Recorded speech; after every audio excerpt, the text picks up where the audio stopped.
Hi guys, Corporal6 here, and this video is all about the latest weapon addition to Ring of Elysium, the Scar H. I was climbing up the top 100 and suddenly realised I'd not actually used the new drop weapon. This was announced almost as an aside to the new map, which was a bit of a surprise as a new drop weapon is usually a bigger deal. I guess this is why I'd not paid it much attention. Nevertheless, it wouldn't be right if we didn't put it to the test. Firstly, a little bit about the gun. It's a 7.62 weapon and is a drop-only assault rifle that is obviously pitched as a competitor to the AUG. It takes the same attachments as the AUG, i.e. everything except a stock, but the immediate thing I noticed was that it only holds 20 rounds as standard, which was quite surprising. My initial take was more questions than answers, so I figured I'd give it the usual analysis and see how it fared. In reality, the Scar H is the heavy version of the FN Scar, firing 7.62 rounds and does have a 20 round magazine as standard, compared to its little brother, the Scar L, which is the lightweight version, firing 5.56 with a 30 round magazine. I guess I shouldn't have been surprised, as the devs have been true to real life with the weapon in these aspects when adding it to the game. Time to brush up on my weapon knowledge perhaps? Comparing the stats, on paper it's looking very good. Excellent bullet damage, and although a less than fantastic rate of fire, it's still faster than the AK-47 and AK-15, with the outcome being that the damage per second is only outmatched by the FAMAS and Groza.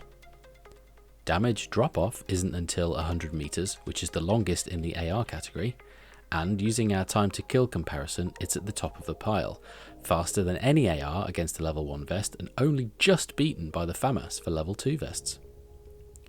Sounds fantastic on paper. I do wonder why there wasn't more fanfare about this weapon being released. Let's check the recoil and see how it handles. I won't go over the attachment types or abilities, I'll just quickly fire up this overview image from a previous video as a reminder. One thing to note is that to ensure a fair comparison against other ARs, I've run all the tests with an extended mag, which boosts the capacity up to 30 rounds.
Alright, as we've been through the test footage, there's clearly a lot of recoil involved with this weapon, which fits the pattern of the 7.62 weapons.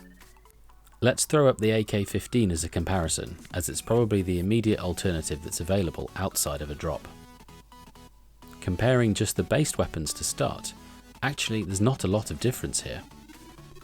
Let's stick the attachments on and see if we get any improvements. How interesting. They're basically the same aside from the slightly higher vertical recoil on the Scar. I really wasn't expecting that. It seems like the obvious choice of attachments is once again the combination of the compensator and the triangular grip. But to be honest, even with just the triangular grip, you've got a fairly consistent pattern of horizontal recoil. There's some drift, but not a lot of erratic left-right movement, so that's very controllable. I'm actually quite impressed. The only question I've got is about that vertical recoil. So let's have a look.